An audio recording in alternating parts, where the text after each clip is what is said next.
The night air in London hung thick with the scent of rain and gaslight when the body of Lady Eugenia Carroway was found in her drawing room at precisely 11 minutes past 11. It was Hastings who first read of it in the Morning Chronicle, a short column, but the details were curious enough to catch his attention. Socialite found dead in her locked sitting room. Police baffled by the sole item found upon her person, a small ornate jewel box, empty. That last word, empty, had a strange allure to it, and when he read it aloud to Poirot over breakfast, the little Belgian detective's eyes gleamed with sudden interest.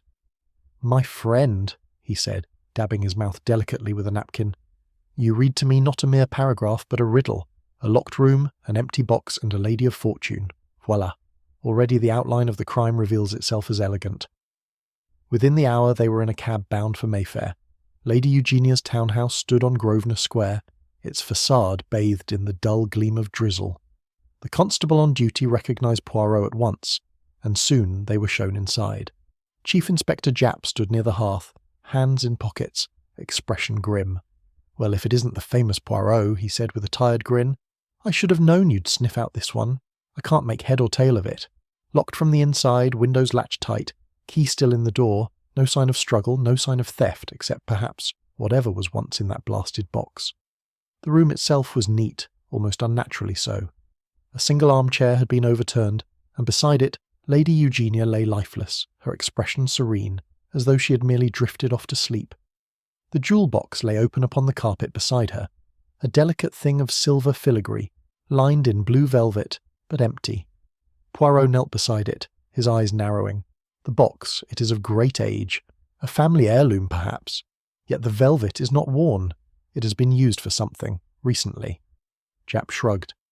"Her maid says she always kept her late husband's signet ring inside, though it's missing now. But the funny thing is, nothing else in the house has been touched." Poirot glanced about. "And who was present in the house last night?" "Only the maid and her nephew, a footman. They claim Lady Eugenia dined alone. No guests, no callers. The front door was locked when they found her this morning." Poirot's gaze lingered on the window. Raindrops traced slow paths down the glass. "Ah, but alone, Japp. That word deceives. A lady such as this, rich, elegant, proud, she is never truly alone.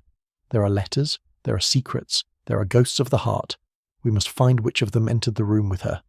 He moved lightly, almost cat-like, around the space. On the writing desk by the window lay a scattering of correspondence, bank statements, invitations, and one half-burned note in the grate. Poirot extracted it, delicately with tongs. "Regardez, Hastings. The paper is fine, the ink fresh. What remains says, 'If you do not bring the jewel tonight,' and nothing more. Someone sought a jewel, not merely a trinket." He paused. "And yet she brings to the meeting not a jewel, but a box that is empty. Très intéressant." They questioned the maid, a nervous woman named Miss Cribbins, whose trembling hands twisted her apron. "She was anxious all day, sir," she said. "Kept checking that box, opening and closing it, muttering to herself. I asked her once what troubled her, and she said only, 'Sometimes a thing must be empty to be safe.' I didn't understand what she meant." "Sometimes," Poirot murmured, "safety lies not in what one holds, but in what one pretends to hold." In the hall, Hastings whispered, "You think she was expecting a robbery?" "Perhaps," Poirot replied softly, "but if so, she was deceived. Look here." He gestured toward the lock on the door. It is a simple spring bolt, easy to latch from outside with a blade slipped through the frame. And note, the key still inside but turned slightly left of centre. Someone locked the door after she died. Japp frowned. "So you think it's murder, not suicide?" Poirot smiled gently. "Mon cher, a lady does not die clutching an empty box unless it holds a meaning known only to her killer." They examined the windows next. Each latch was secure, except one, slightly loose, the frame damp. Poirot pressed his fingertips to the sill and drew back a faint smudge of blue dust. "Powder," he murmured. "From the velvet lining, perhaps. Someone opened the box here near the window." Outside the rain fell harder, drumming faintly on the glass. Poirot's mind, precise and relentless, traced invisible patterns. The letter demanded a jewel. The box was brought as a lure. The window was tampered with, and the lady died without struggle. What does that tell us, Hastings? That she trusted whoever came, Hastings offered. Exactement. She admitted the murderer herself, and who would she admit so late at night? Poirot's gaze drifted toward a framed portrait upon the mantel. A young man in uniform, sharp-featured, unsmiling. Her nephew by marriage, Captain Roland Carroway. Missing these past 3 months, presumed abroad. But I suspect, he added softly, he returned last night. Japp sighed. We'll look into it, but we've no proof he's in England. Poirot only smiled again, tapping the rim of the jewel box. We shall find him, mon ami. For now, I will tell you this. The box was never meant to hold a jewel. It was meant to hold a lie, and somewhere that lie has killed its owner. The rain outside slowed to a mist. The gaslight flickered, and in that dim, trembling glow, the mystery of the jewel box began to unfold, its secret sealed not by gold or silver, but by silence itself. The morning after Lady Eugenia's, death dawned with a pale sun struggling through clouds, its light catching faintly on the railings of Grosvenor Square. The house, once alive with callers and servants, now lay subdued, as though wrapped in its own mourning. Poirot and Hastings arrived promptly at 9, their steps measured, their eyes alert to every nuance of disorder that grief and guilt might leave behind. Inside, Chief Inspector Japp was already questioning the household. The air smelled faintly of lavender polish, and something metallic. Perhaps blood, perhaps guilt. The body had been removed, but the outline of Lady Eugenia's fall still seemed to haunt the carpet fibres, a faint impression of tragedy too fresh to fade. Poirot's eyes moved slowly, cataloguing every object, every misplaced thread of meaning. You will notice, Hastings, he said softly, the symmetry of the room is disturbed. The good lady was one for order, yet see, the clock on the mantel is turned 3 degrees to the left. Why? Because someone moved it after her death. Hastings blinked. The clock, but surely that's nothing. Ah, mon ami, everything is something. The movement of a clock may conceal the passing of a truth. While Japp pressed the maid again for her account, Poirot drifted toward the writing desk. He opened the drawer with a handkerchief and peered inside. Neat stacks of paper, ink, a single broken quill. He turned the quill over in his hand. It has snapped from pressure, anger perhaps, or haste. Yet Lady Eugenia was neither woman. I think this was not her doing. From the hallway came a shuffle of footsteps. A young man entered, a tall, handsome fellow with sharp blue eyes and a restrained air of defiance. He introduced himself as Mr. Lionel Carroway, Lady Eugenia's stepson. Japp perked up. Ah, yes, you were in the country estate, weren't you? When was the last time you saw your stepmother? Lionel hesitated just a fraction too long. 3 weeks ago, Inspector. We corresponded, but we were not close. Poirot's gaze did not leave him. And yet you returned to London last night. Lionel turned, startled. How did you— The cuffs of your trousers, monsieur, Poirot interrupted gently. They are damp, with flecks of mud peculiar to the country roads outside Reading. The pattern of the splatter suggests travel by carriage or motorcar during rain, not city dust. You returned only this morning, perhaps after your first train. Lionel gave a tight smile. You have a keen eye, monsieur. Poirot inclined his head. It is both a blessing and a curse. Now tell me, had Lady Eugenia written to you of late? Not recently, he replied too quickly. We had no business together. But there is always business where inheritance is concerned, Poirot said softly, especially when one's late father left much to a widow rather than to a son. Japp stepped forward, but Poirot raised a hand. No, no, my friend. Let us not alarm Monsieur Carroway. Guilt and grief, they are easily mistaken one for the other. Poirot turned once more to the jewel box, which rested now upon a side table under a white cloth. This box, he murmured, lifting it gently, has been handled by 2 people last night. See the thumbprint here, smudged, feminine, from the lady, and there, a second, cleaner, with a ridge pattern distinct and masculine. Whoever opened it last did so after her death, and with hands that had recently been washed. Hastings frowned. How can you tell that? Because there is moisture residue along the outer edge. See how the silver is faintly tarnished where the oils of the hand did not touch. The print itself is outlined by dampness. Someone washed away not the blood, but their conscience. Lionel shifted uncomfortably. Poirot's dark eyes flicked toward him for the briefest instant before moving on. Japp sighed. Well, unless you can tell me who it was, that's not much help. Poirot's smile deepened. Patience, my friend. The murderer is like a bad artist. He always leaves a signature. A soft cough came from the doorway. The butler, Mr. Prowse, elderly and stiff-backed, stood waiting. A visitor, sir. A Miss Olivia March. She insists on seeing you. A young woman entered, elegant, poised, though her eyes were rimmed with exhaustion. She clutched a handkerchief embroidered with the initials E.C. Poirot rose courteously. You are a friend of the late lady? Her companion, she said quietly. I arranged her letters and appointments. She feared something these past few weeks. Said she was being followed, though she would not tell me why. Followed? By whom? I don't know. Once she asked me to send a note to a man named Roland, but she burned it before I sealed it. She said the box was her protection. Poirot leaned forward. And did she ever speak of its contents? Olivia shook her head.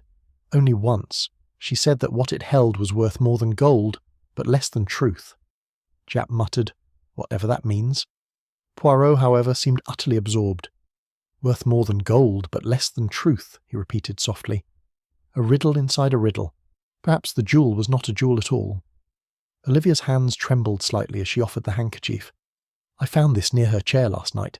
I thought it might be hers, but the initials are mine. Poirot examined it closely. The thread, finer than the lady's linen, and a faint scent, violets and ink. You were in this room after she dismissed you, were you not?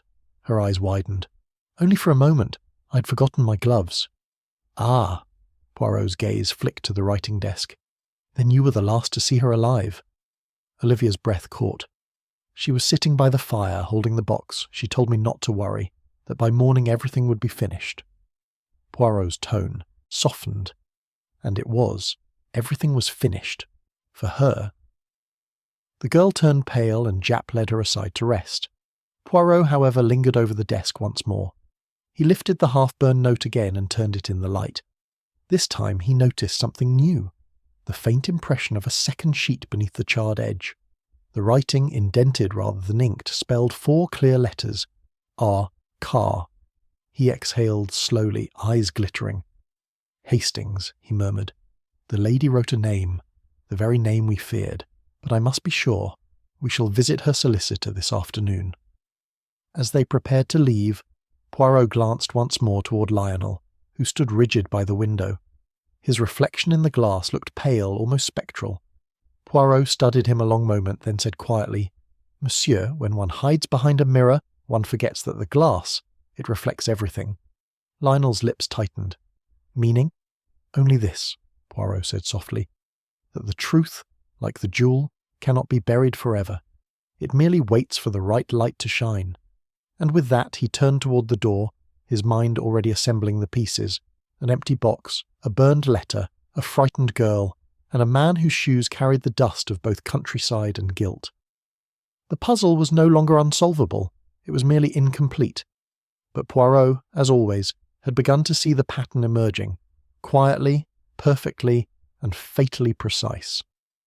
The cab wheels splashed through shallow puddles as Poirot and Hastings made their way back to Grosvenor Square that afternoon.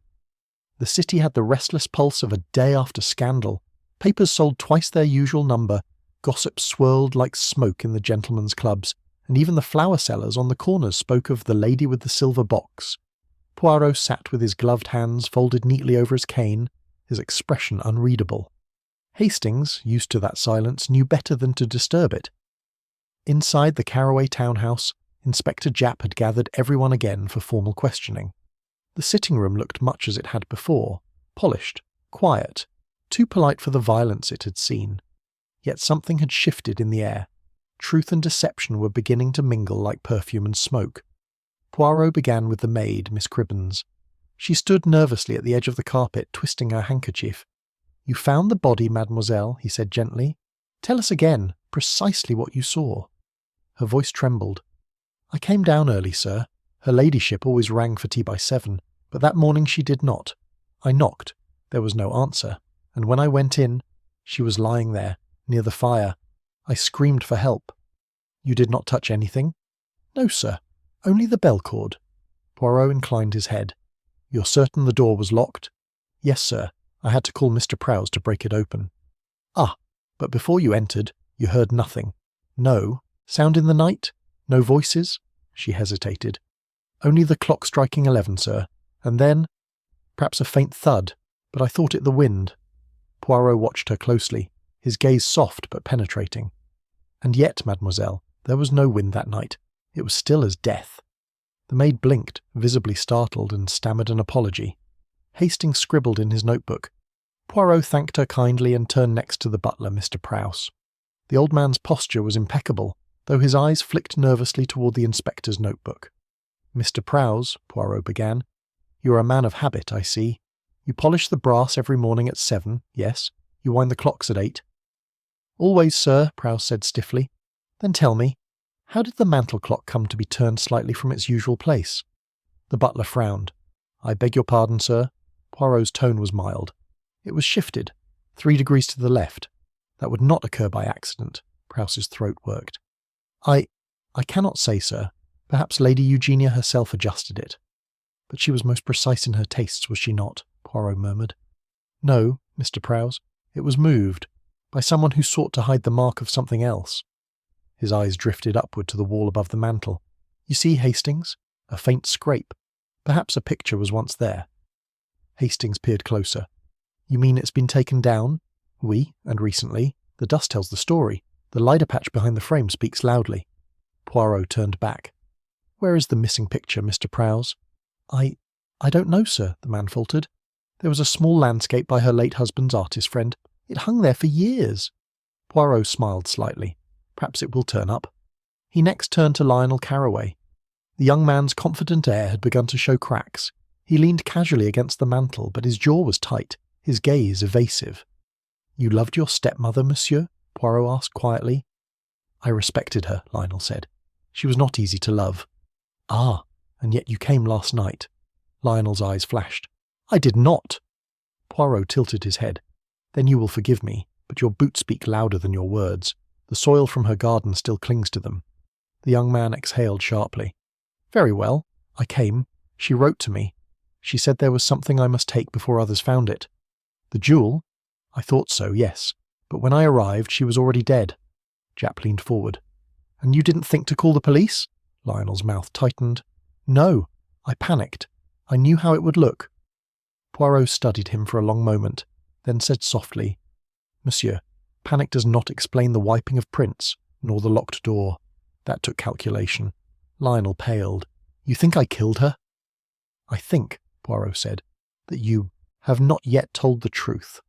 But the truth, it waits. It does not vanish. Before Lionel could respond, a voice came from the doorway. He didn't kill her. It was Olivia March. Her face was pale, her eyes red from tears, but there was determination in her tone. I was here that night. I saw him leave. Japp frowned. You were here? Yes. Lady Eugenia asked me to return at 10:30. She said she might need help posting a letter. When I arrived, the hall lights were dim.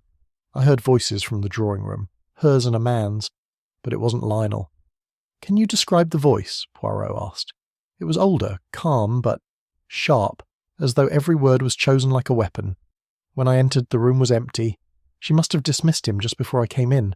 She told me everything was fine, but she was trembling. Poirot's gaze softened. And you believed her? No, Olivia whispered. She was terrified. Japp frowned. Why didn't you tell us this before? I was afraid. I thought I'd be blamed. Poirot's eyes gleamed with quiet understanding. Fear, mademoiselle. It clouds the memory, but also reveals what it hides. You say the voice was older. Was it perhaps familiar? She hesitated. I think it might have been Mr. Prowse's. The butler stiffened visibly. That's absurd. I was in my quarters. Poirot's gaze shifted. And yet, monsieur, you possess a key that opens every door in this house, do you not? I do, Prowse said carefully, but I would never use it without cause. Poirot approached him, his voice almost gentle. Tell me, Mr. Prowse, what do you fear more? That we shall discover you entered the room, or that we shall discover why? The butler's hands trembled slightly on the back of a chair. I was loyal to her, sir. She trusted me. Poirot nodded. Ah, loyalty. A dangerous thing when it blinds a man. You moved the clock, did you not? To hide the mark where something hung? There was silence, then finally a weary sigh. "Yes," he whispered. "I took down the picture after she died." "Why?" "Because behind it," he said quietly, "was a safe." A ripple went through the room. Poirot's eyes glimmered. "A hidden safe. And inside, monsieur?" "It was empty," the butler said. "Completely empty." "Empty," Poirot repeated softly. "Like the box." The room fell still. Outside, a carriage rattled faintly past, the sound fading into rain. Poirot turned slowly toward the window, his reflection joining Lionel's in the glass. Two emptinesses, two lies. The lady with the jewel box knew someone sought her secret, and so she left them both empty, hoping one would save her. He turned back, his eyes landing briefly on each face. The maid's trembling fear, Olivia's guilt, Lionel's agitation, Prowse's solemn despair. "But one among you," he said quietly, "knows what was truly inside. And soon, mes amis, we shall see whose voice spoke that night, and whose silence has begun to betray them." The next morning found Poirot seated at Lady Eugenia's mahogany writing desk, its polished surface gleaming with deceptive serenity. The air in the drawing-room was still, thick with the residue of whispered lies. Outside, Grosvenor Square was waking to another pale London dawn, but within the atmosphere pulsed with quiet tension. Each person in the household had been summoned again, Japp's orders, but it was clear that Poirot now conducted the true inquest, his every word deliberate, his every glance a scalpel cutting through polite veneers. He began with Lionel Carroway, who stood by the window, his shoulders squared but his eyes restless. "Monsieur," Poirot said mildly, "you were called here last night because Lady Eugenia summoned you. You came, yes, but you say she was already dead. So tell me, why did she call you? For reconciliation? For money? For guilt?" Lionel's lips curved faintly, bitterness replacing grief. "She wanted to control everything, even my father's memory. She never forgave me for challenging her hold on the estate." Poirot's eyes twinkled faintly. "So there was quarrel, yes?" "There always was," Lionel replied. "She claimed my father's signet ring belonged to her by right, said he'd left it to her in his will. I knew that wasn't true. It was an heirloom. It should have passed to me." "The ring," Poirot murmured. "The missing ring." "Yes," Lionel said, his voice rising. "Perhaps she realized she couldn't hold it forever. Perhaps she meant to return it that night. But she never had the chance." Japp leaned forward. "Convenient theory for you, isn't it?" Lionel's jaw tightened. "I didn't kill her, Inspector. I may have hated her pride, but I wouldn't have done this." Poirot's gaze softened. "Hatred, monsieur, is often not enough. But fear, fear, it drives even the proud to folly. Tell me, what do you fear?" "I fear nothing," Lionel snapped. But his hands betrayed him, clenching behind his back. Poirot made no comment. He merely noted the tremor and shifted his attention to Olivia March, who sat quietly near the fire. "Mademoiselle," he began gently, "you were devoted to Lady Eugenia. Perhaps too devoted. You worked for her, lived with her, kept her secrets. And yet, after her death, you concealed the truth about that night. Why?" Olivia's hands twisted in her lap. "Because I thought she'd been blackmailed," she said in a low voice. "She told me someone knew about a document, something from her husband's will that she'd kept hidden. She said it could destroy her reputation." Poirot nodded thoughtfully. A secret document, a hidden safe, a jewel box that held nothing. All symbols of concealment, yes? Tell me, who knew of this paper? "I don't know," Olivia whispered, "but she said someone had written demanding it. That's why she asked me to stay late that night. She thought he would come for it." Poirot leaned closer. "He?" Olivia hesitated. "She didn't say his name, only that it was someone she had once trusted." Japp grunted. "Could be anyone, then." "Not anyone," Poirot murmured. "Trust it is a delicate glass. It cracks only once. We must find whose touch broke it." He turned to Mr. Prowse, the butler, whose composure had begun to erode under the weight of scrutiny. "You have served this family many years, n'est-ce pas? You saw the quarrels, the letters, the small dramas of the household, and yet you too have secrets. Tell me, what was in that safe before you found it empty?" Prowse's face tightened. "Documents, sir. A few jewels. Lady Eugenia's will." "Ah, her will," Poirot repeated softly. "And what did it say?" "I cannot say, sir. I never read it." Poirot raised an eyebrow. But you knew it was there, and you removed the picture to conceal the safe after her death. That is loyalty, but also knowledge. You feared someone would open it, yes? Someone specific. The old man swallowed. I feared Mr. Lionel might take what wasn't his. Lionel shot him a glare. I didn't even know there was a safe. Poirot's hands spread lightly. And yet, monsieur, you knew enough to come that night when she summoned you. You expected to receive something valuable. Perhaps that very ring.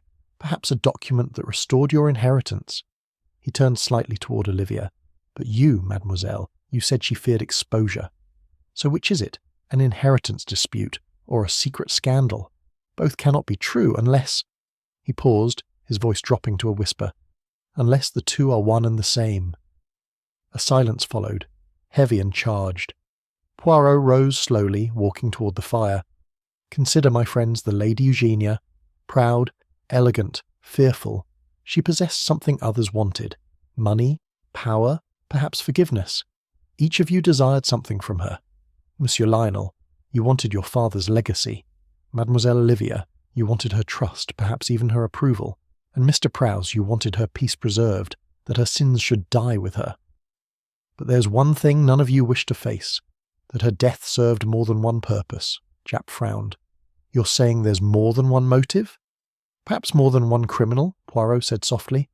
But not in the way you think. The truth. It hides behind overlapping lies. The box, the safe, the ring. Each is a symbol of a different fear.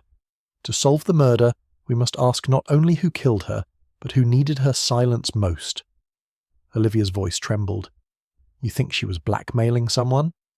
Non, mademoiselle, Poirot said quietly. I think she was being blackmailed, and that she tried to turn the trap upon her tormentor. The empty box. It was a message. I have nothing left to hide. But someone could not afford her honesty. Japp rubbed his temple. Then what about this missing ring? The maid swears she kept it in that box. Perhaps it was not a ring at all, Poirot mused. Or perhaps it was more than one. The signet ring, oui, that was symbolic. Ownership, authority, lineage. But another ring might mean something else. Union, promise, betrayal. What if the lady's secrets were not of money but of the heart? Olivia gasped faintly. Lionel looked away, and Prowse for the first time lowered his gaze in silence. Poirot noted each reaction carefully, the mental gears turning in perfect silent motion. Finally he said, Each of you lies, but not in the same way. One lies to protect reputation, another to protect love, and one to protect the dead. The difficulty, mon ami Hastings, is that these motives, they intertwine like vines, each wrapping the other until the truth cannot breathe. Hastings leaned forward. Then how do you find the one that strangled her? Poirot smiled faintly. By finding which vine still grows. Lies, you see, wither when they are not fed. I shall pull gently, very gently, until one root trembles, and then, Hastings, we shall see what blooms in the soil of deceit. Japp sighed, half impressed, half exasperated. You've got away with poetry, Poirot, but I'd rather have a confession. Poirot's smile deepened. Ah, but the confession, it will come, for there is something that connects them all. Lady Eugenia's last words. Miss Cribbins, the maid, said she heard nothing, only the thud. But what if she did hear a voice and mistook it for silence? He turned toward the butler, the companion, the stepson. One of you spoke to her as she died, and when I discover which of you needed her forgiveness the most, then the motive will cease to be a maze and become a map. The clock ticked softly in the corner. Outside, the first drops of rain began to fall again, tapping faintly against the windows like a heartbeat.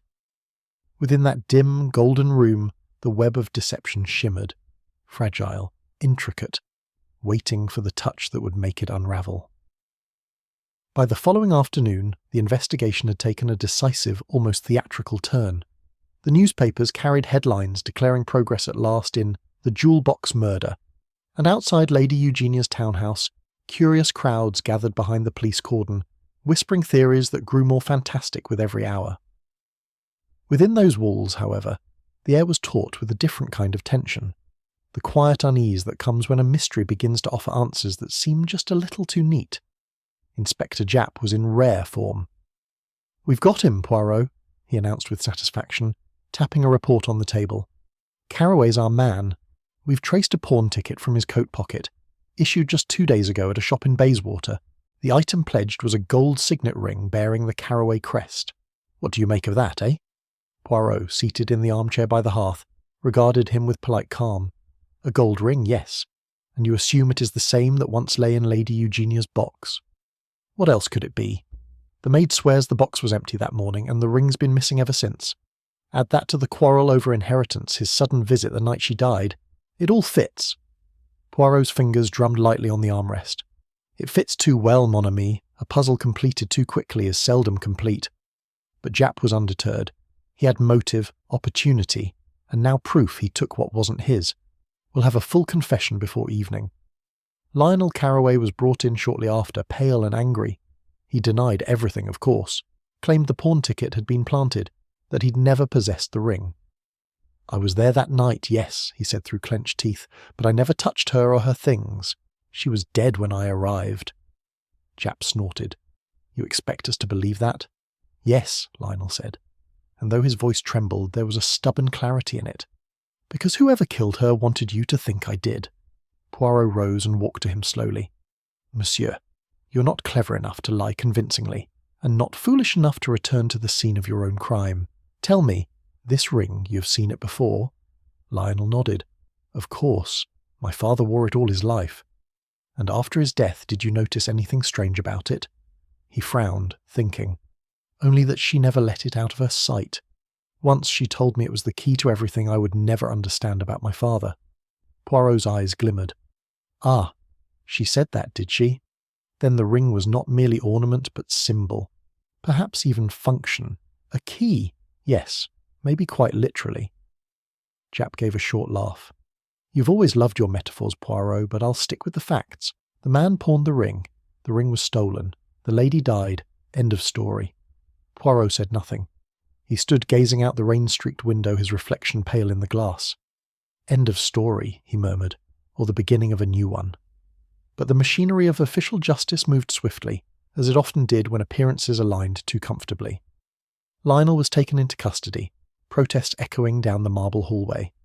Olivia March wept quietly as he was led away. Mr. Prowse, the butler, looked down, his face unreadable. And Poirot, ever composed, merely observed in silence, though those who knew him well, like Hastings, could see that his stillness was the kind that precedes the unravelling of something unseen. That evening, Poirot sat alone in the drawing-room. The fire had burned low and shadows crawled long across the carpet. The jewel box rested before him on the table, its silver filigree glinting, faintly in the firelight. He turned it over carefully, examining its hinges, its lining, the faint blue residue he had noted before.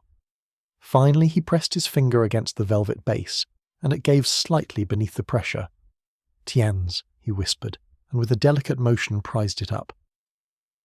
Beneath the false lining lay a folded slip of parchment, yellowed and brittle. He unfolded it slowly. The handwriting was fine, feminine, and precise. "In the event of my death, let this serve as truth. The fortune of the Carraway estate was obtained through deceit. The original will of my husband was destroyed, and I have kept the knowledge as my penance. But secrets rot in the dark, and rot breeds death. If this should fall into wrong hands, may God forgive what pride concealed." Poirot read the words twice, then folded the parchment again and set it gently beside the box. His expression did not change, but his eyes had sharpened to diamond focus. When Japp returned later, flushed with triumph from Scotland Yard, Poirot was waiting. "A discovery," he said simply, handing over the document. Japp scanned it quickly, then let out a low whistle. "So that's what all this was about. She was covering up a fraud, eh? Well, that settles it then. Carraway must have found out, wanted to keep his inheritance safe, silenced her before she could expose the truth." "Non," said Poirot quietly. "You're clever, my friend, but not wise. The timing is wrong." "What do you mean?" "She wrote this long before her death. Look, the ink, the fading. This is not the act of a desperate woman on her final night. It is the work of one who has carried guilt for many years. No, Japp, this is not motive. It is background. The real crime lies in what someone thought this note would reveal." Japp frowned. "You're saying this isn't the reason she was killed?" Poirot smiled faintly. It is a reason, but not the reason. Lady Eugenia feared truth, yes, but another feared discovery even more. Someone who knew she intended to make confession and used the illusion of theft to cover something else entirely. He walked to the window again, gazing out into the wet London night. Our murderer is an artist, Jap. He paints with misdirection. First, he steals what is not his, the ring, the note, the illusion of guilt, and gives us a picture that feels complete. But like all forgeries, the closer one looks, the more the cracks appear. Jap sighed, exasperated. You think Carraway's innocent, then? Poirot turned slowly. I think, mon cher, that the true thief of the ring knew the police would find that pawn ticket. It was no accident. It was a performance. Hastings, who had been silent until now, spoke at last. Then who? Poirot. Poirot's gaze drifted toward the darkened hallway beyond the door, where faint footsteps could still be heard echoing. The careful, deliberate steps of someone who lingered too long. The one who moves unseen, he said softly. The one who listens when no one notices. The one who believes loyalty is the perfect disguise. Jap frowned. You mean the butler? Poirot didn't answer. He merely bent over the jewel box once more, tapping it thoughtfully. A false victory, mon ami, he murmured. We have caught a thief, yes, but not the killer. The true hand remains hidden, and when it strikes again, it will not be for gold or guilt, but for silence. Outside, thunder rolled distantly over the city, and the fire shuddered in the grate. Somewhere upstairs a door creaked open, and Poirot's eyes lifted sharply, every sense alive. The case, far from over, had only drawn its first breath. The storm that night had left the city washed clean, but inside Lady Eugenia's townhouse, the air still felt heavy, as though the walls themselves held their breath. Poirot remained by the dying fire long after Jap and Hastings had retired. His small, precise form seemed carved from thought itself, still, unblinking, listening to the silence. Somewhere above, the old wood creaked with age, and once or twice he fancied he heard footsteps in the hall, light and deliberate. He waited, counting the intervals between each sound until they faded altogether. By morning the rain had stopped. The grey sky hung low, and the square beyond the window looked ghostly and pale. Jap returned early, his coat still damp, his expression a blend of triumph and fatigue. Carraway's being held for now, he said briskly. They'll have him in court by week's end. But I'll tell you, Poirot, your doubts are spreading like smoke through my men. They're all saying you're keeping something back. Poirot smiled faintly. Perhaps I am, mon ami. The truth she must be coaxed like a shy bird, not chased with sticks. Jap rolled his eyes. Well, while you're coaxing, I've been digging. That letter you found, the one in the box, there's something else. The solicitor says Lady Eugenia did make a confession once, about 20 years ago. Small affair, nothing criminal, but odd all the same. Involved her husband's will and a man who disappeared soon after. Poirot's gaze sharpened. Disappeared? What was his name? Thomas Vale, her husband's accountant. Rumour said he ran off with funds, but the records never proved it. The case was dropped quietly. The Carraways were, well, influential people. Poirot rose slowly from his chair. Thomas Vale, he murmured, tasting the name. And 20 years ago, you say? That, my friend, is the shadow we must follow. They went at once to the solicitor's office, a tidy wood-panelled room that smelled faintly of dust and age. The old clerk, a thin man with spectacles and a nervous cough, produced what few documents remained: an audit from 1899, a note of dismissal, and a photograph tucked into the back of the file. Poirot examined it carefully. 3 people stood, beside a garden fountain. Lady Eugenia in her youth, her late husband beside her, and a third man, dark-haired, serious, with eyes too intelligent to be at ease. Thomas Vale, the clerk said quietly. He was devoted to them, managed their finances, lived in the house for a time. Then one day he vanished, and the ledgers closed. Poirot traced a finger along the faded image. He lived here? For years, until the scandal. Something stirred in Poirot's memory. Olivia March's words. She said someone had followed her, someone she once trusted. He looked up sharply. Tell me, monsieur, did this Vale have family? The clerk frowned. A daughter, I believe, born out of wedlock. He left no trace of her, but I recall her name on an insurance form. Olivia Vale, I think it was. Poirot's eyes flickered. Olivia Vale. He whispered it again, softly, like a key turning in a long-forgotten lock. Of course. By the time they returned to Grosvenor Square, the house seemed smaller, the air thicker. Olivia sat near the window, pale but composed, her gloved hands folded tightly in her lap. She rose when they entered, her expression guarded. "Miss March," Poirot said gently. "Or should I say, Mademoiselle Vale?" Her breath caught, the colour draining from her face. "How did you—" He raised a hand. "It was not difficult. The handwriting of your late father appears on several of Lady Eugenia's old ledgers, refined, precise, with a curious curl at the tail of every Y. The same flourish appears in the notes you left for her. You did not disguise it well." She sank slowly back into her chair. "I didn't mean to hide it forever," she whispered. "I only didn't want her to send me away again." "Again?" Hastings asked softly. Olivia's voice trembled. "When I was 17, I came to her. I told her who I was, that my father had been innocent, that he hadn't stolen anything. She gave me work as her companion, but only on the condition that I never speak of it again. She said the past was best left buried." Poirot's expression was grave. "And yet it was the past that killed her, was it not?" Olivia's eyes filled with tears. "I don't know.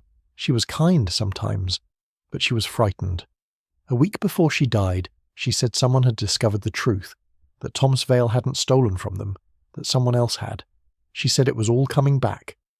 "Did she name that person?" Olivia hesitated. "No, only that it was someone still in her life, someone close." Poirot nodded slowly. "Then we understand, enfin.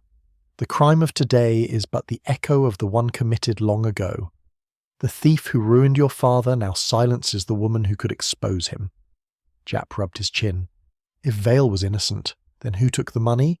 Poirot's eyes turned toward the hall. "The man who never left the house, the one who managed her accounts after Vale, vanished. The man who still holds the keys." As if summoned by those words, Mr. Prowse appeared in the doorway, his face unreadable. "You sent for me, sir?" Poirot studied him quietly. "No, monsieur. You sent for yourself. A guilty man cannot resist returning to the scene of his misdeed. You knew the truth of Thomas Vale, did you not?" The butler's hands tightened against his sides. "I know nothing of it." "But you do," Poirot said softly. "You were the steward even then. You saw the books. You knew Vale was innocent. And when he disappeared, who replaced him? You. Convenient, non? The missing funds, small sums at first, easy to conceal. Lady Eugenia covered for you, perhaps out of loyalty to her husband's household, perhaps out of pity. But secrets rot, Monsieur Prowse, and when Miss Vale appeared again, you saw your ruin approaching." The man's face had gone grey, but he said nothing. The ticking clock filled the silence. Poirot stepped closer, voice low, precise, merciless. "You visited her that night. She told you she intended to confess everything, to name you as the one who betrayed her husband and destroyed an innocent man. You begged her to reconsider. She refused. And so you silenced her, with the same hands that once held her husband's trust." Japp took a step forward, but Poirot lifted a hand. "No, my friend. He will not confess. His kind never does. But there will be proof. In the accounts, in the ledgers, in the ring." "The ring?" Japp frowned. Poirot's gaze did not waver. "The signet ring bears not only the crest, but a compartment. Hidden, sealed. Within it, I think, she kept the one thing that could expose him. He thought he had taken it from her when he left that night, but she was clever, our Lady Eugenia. The ring he pawned was a copy. The true one remains in this house still." Prowse's composure finally cracked. He turned toward the door, but Japp was faster. "Easy now," the inspector said, gripping his shoulder. "You've done enough running for one lifetime." Poirot exhaled softly, his gaze drifting once more to the portrait above the mantel, the younger Lady Eugenia, frozen forever in paint and grace. "You see, my friend," he murmured to Hastings, "the past is never truly past. It merely waits beneath the dust until one foolish hand brushes it aside." Outside, the first bells of evening rang through the mist. The shadows in the room seemed to retreat at last, revealing what they had always hidden, that the jewel box murder had never been about jewels at all, but about guilt and how far one man would go to bury it. The following morning brought a brittle light that cut across the parlour windows, pale and cold as a blade. The rain had ceased, leaving Grosvenor Square slick with reflections, and in that fragile stillness, Poirot seemed unusually animated. He had spent half the night pacing before the hearth, his mind running along invisible tracks, returning again and again to one thing, the ring.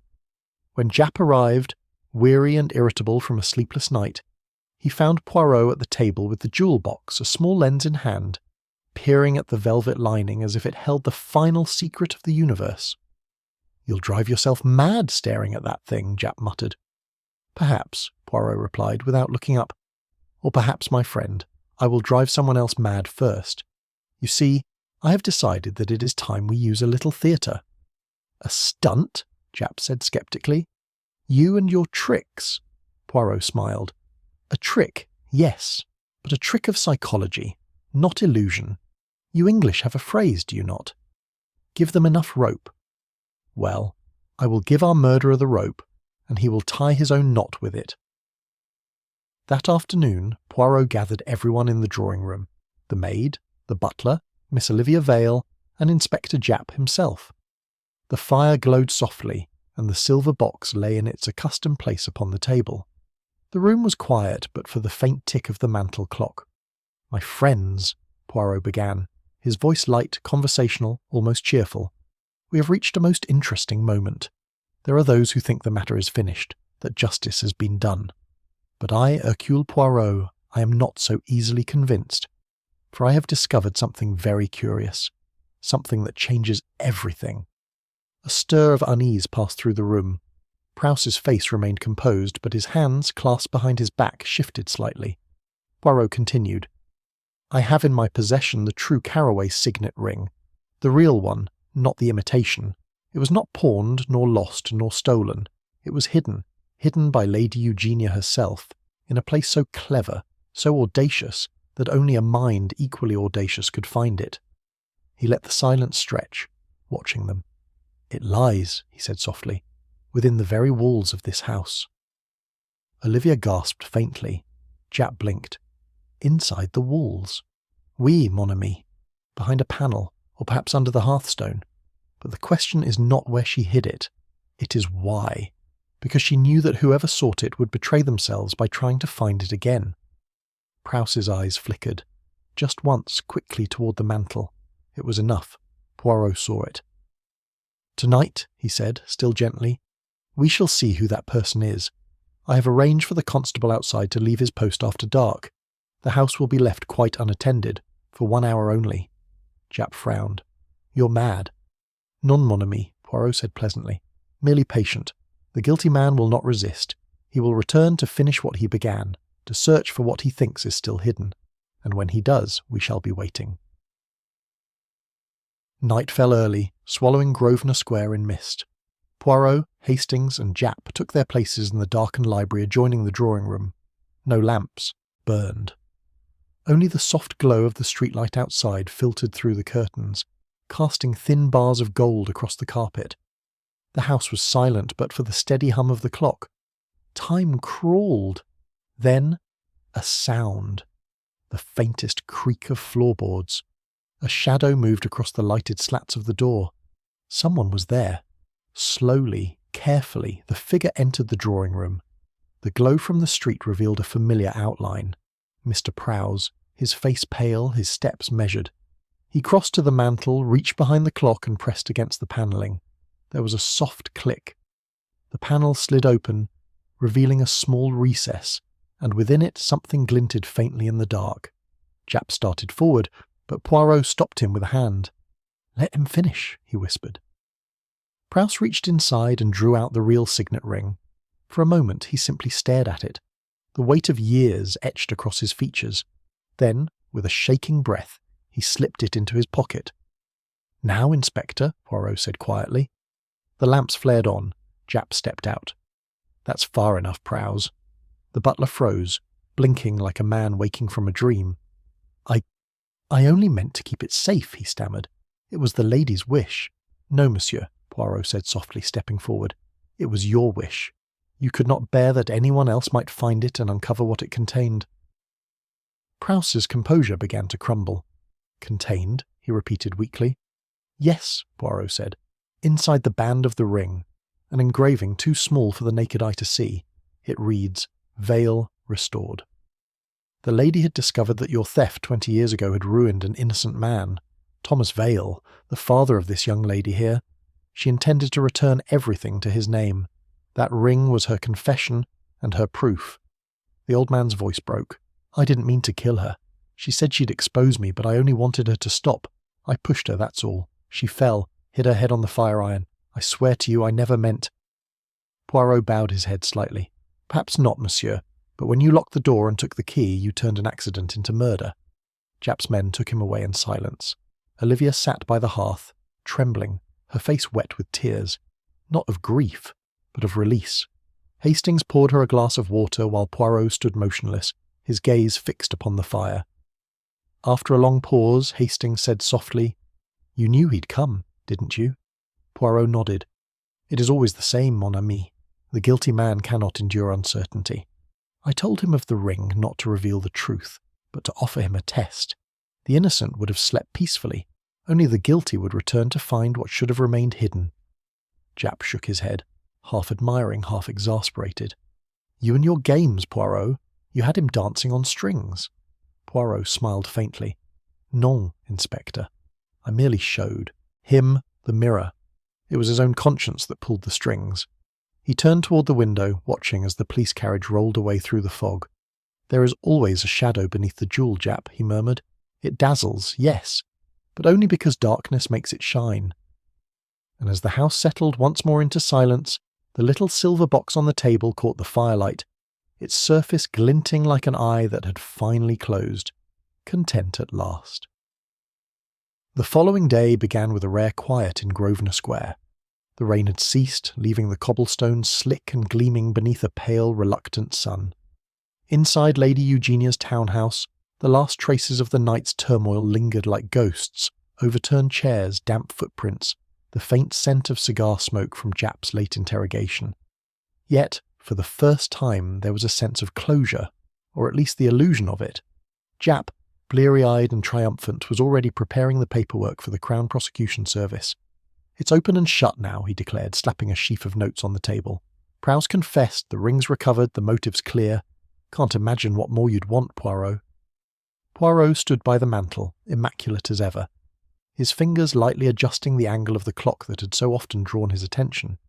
His gaze lingered on the empty space behind it, now a gaping recess where the ring had been hidden. "Ah, mon ami," he said softly, "what I want is what always escapes us, the whole truth. And truth, I fear, does not sit quietly in its chair when men rush to close the door." Japp grunted. "Well, don't take too long admiring it. The evidence is being moved to the yard this afternoon. The ring, the jewel box, the confession, all locked and sealed. Even you couldn't misplace them now." Poirot smiled faintly, but his eyes betrayed no comfort. "You will forgive me if I prefer to see them once more before they leave.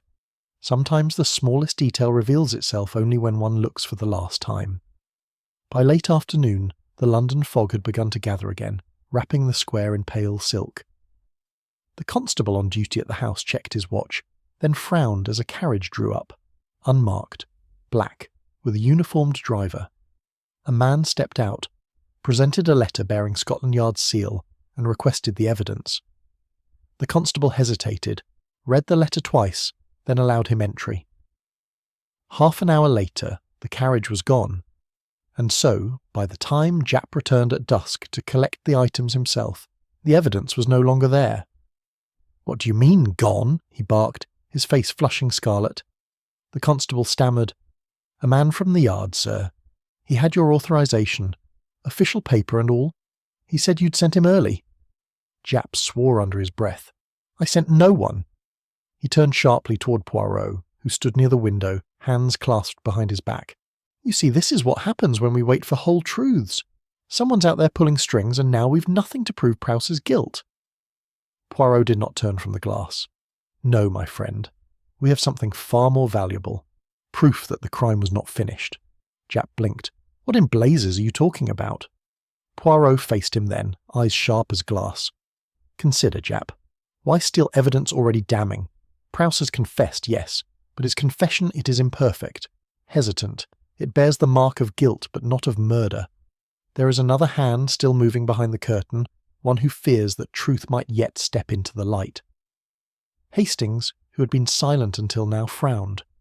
You mean someone's trying to protect Prowse? No, Poirot said. Someone is trying to protect themselves. The hours that followed were a blur of activity. Messages flew to and from the yard. Every station was alerted, every carriage driver questioned. Yet no trace of the black coach or its passenger was found. The forged authorization, when examined, bore Japp's signature, perfectly imitated down to the pressure marks of his pen. Professional, Japp muttered grimly. Whoever did this knew procedure better than most of my men. Perhaps, Poirot said thoughtfully, because he was one of your men. Japp's head snapped up. You're suggesting a leak at the yard? Poirot shrugged delicately. It is possible, but let us not yet point the finger of blame. Instead, let us ask, what exactly was taken? The box, the ring, and the written confession, Japp replied. Everything that tied Prowse to the crime. Poirot nodded slowly. Ah, you see, that is the pattern. The thief does not wish to erase guilt entirely, only to change its direction. By removing these objects, he makes the confession less certain, the motive less clear, and the crime once more available for interpretation. The field, as you English say, is open again. That night Poirot insisted on returning to the scene. The house was dark and cold, the servants gone, the silence oppressive. Yet something about it felt alive, as though memory itself lingered in the walls, whispering what had not yet been said. He moved slowly from room to room, examining everything anew, until at last he reached Lady Eugenia's study. There, on the writing desk, lay a single object, a candle stub recently lit beside a scrap of torn paper. He bent to read it. The ink had bled slightly from moisture, but one phrase remained clear. He knows about the other letter. Poirot's heart quickened. The other letter, he murmured. Of course. He recalled the half-burned note found in the grate days before.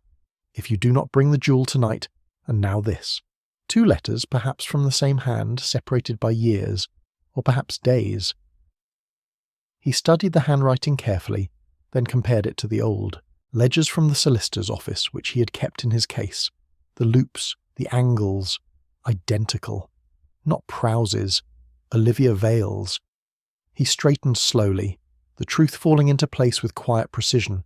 She had inherited her father's talent for numbers, his steady script, his quiet cunning. She had entered Lady Eugenia's life not merely by chance but by design. The past, it seemed, had not been seeking justice. It had been seeking balance. Moments later, a sound echoed faintly from the hall. A door closing, soft but deliberate. Poirot turned sharply. Through the reflection in the window pane, he saw the slender silhouette of Olivia herself, standing at the threshold. You shouldn't be here, she said quietly.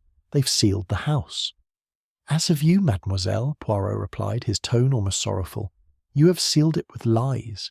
Tell me, was it vengeance that drove you, or love for a father wronged? Her eyes flashed, and for a moment the mask slipped. She destroyed him, she said in a low, trembling voice. My father died nameless, broken, while she kept her jewels and her pride. When she learned the truth, it was too late. So I made her see. I made her remember. And when she did? Poirot asked softly. Olivia's gaze wavered. She said she'd tell everything, to the papers, the police, anyone who'd listen. She said my revenge would end where hers began. I couldn't let that happen. Poirot took a step closer. So you killed her, and let Prowse bear the burden. Her expression hardened, but tears welled in her eyes. He was already guilty of one ruin. What was one more? For a moment neither spoke. Then, somewhere in the distance, the clock began to chime. Poirot exhaled slowly. You are clever, mademoiselle. Too clever. You stole the evidence tonight to protect yourself, not from justice, but from your own heart. But you see, I had already made a copy of the ring's inscription, of the confession, of everything. It is all quite safe. Her lips parted in disbelief. You copied it? He inclined his head. Always, I make 2 of everything, for one never knows when truth will be misplaced. Outside, the fog deepened, swallowing the street. Olivia turned toward the door as though she might run, but the sound of boots on the steps told her it was too late. Japp entered, flanked by constables. Poirot watched silently as she was led away, her head bowed. The case was finished, or so it seemed. But the quiet in the room afterward was not peace. It was the echo of what pride, guilt and love had conspired to destroy. Poirot looked once more at the empty jewel box on the table. The evidence may vanish, he said softly, but the truth, she never does. She waits, patiently, until someone has the courage to see her. And in the faint flicker of the dying firelight it seemed, just for a moment, that Lady Eugenia's reflection in the mantel-glass smiled at last. The night after Olivia's arrest was one of those rare London evenings when the fog lifted enough to reveal the moon, cold, white and watchful. The square lay in a hush, and yet within the walls of Lady Eugenia's house the silence was anything but restful. Poirot remained there long after Japp and his men had departed, insisting he would tidy his thoughts before he tidied the scene. Hastings, yawning, had retired to the small guest room upstairs, leaving Poirot alone in the drawing-room with only the faint crackle of the dying fire for company. He sat by the window, watching the faint lamps shimmer through the mist. Something still gnawed at him, a thread left untied, a whisper he could not quite catch. Olivia's confession had been precise, even plausible, and yet in her final moments before being taken away, she had turned to him with a single, haunting phrase. "I only lit the fire." Poirot had smiled then, gently, believing it to be a poetic turn of remorse. But now, as the words echoed again in his mind, he frowned. Non, non. Something in that, yes. She said she lit the fire, but not that she struck the blow. He rose from his chair, adjusting his cuffs. Then who did? He took up the jewel box once more, tracing his fingertips along its silver edge. The lid clicked softly under his thumb. Empty, as ever, but beneath that emptiness, something almost imperceptible. A faint scratch, as though another object, small metallic, had been pressed there recently. His gaze drifted toward the fireplace, where the embers glowed faintly beneath a layer of ash. He crossed to it and crouched, his eyes narrowing. A strange scent rose from the hearth, not wood, not coal, but something acrid, chemical. He reached in with the fire poker, stirring the ashes gently. A blackened shard tumbled forward onto the grate, a fragment of metal warped by heat. Poirot lifted it with a gloved hand, brushing away soot. His breath caught. It was the clasp of a locket, engraved with the initials E.C., Lady Eugenia Carroway. "Mon Dieu," he whispered, "burned here, in her own hearth." Footsteps sounded above him. He straightened sharply, listening. Hastings was asleep. The constables had gone. These were not the cautious steps of the police, nor the heavy tread of Japp. They were quick, purposeful, and descending. Poirot moved quietly to the side of the doorway just as the handle turned. The door creaked open, and a figure slipped in. A man, cloaked, his features obscured by the dim light. He crossed the room in haste and went directly to the writing desk, pulling open drawers with the frantic energy of desperation. Poirot's voice cut through the stillness like the edge of a blade. "You will find nothing there, monsieur. The evidence you seek has already been taken." The man froze. Slowly he turned. The lamplight caught his face, and Poirot's eyes widened slightly. "Monsieur Lionel Carroway," he murmured. Lionel's expression twisted, part fury, part fear. "You shouldn't be here." "And yet," Poirot said, "I am. Tell me, why does a man proven innocent return to the scene of his stepmother's murder?" "I came for what's mine," Lionel snapped. "That locket! She took it from me. It belonged to my mother." Poirot raised the charred fragment delicately. "Then, monsieur, I regret to inform you that it is no longer whole." Lionel's eyes flicked toward the hearth, and for one fleeting second something darker crossed his face, something not grief, but recognition.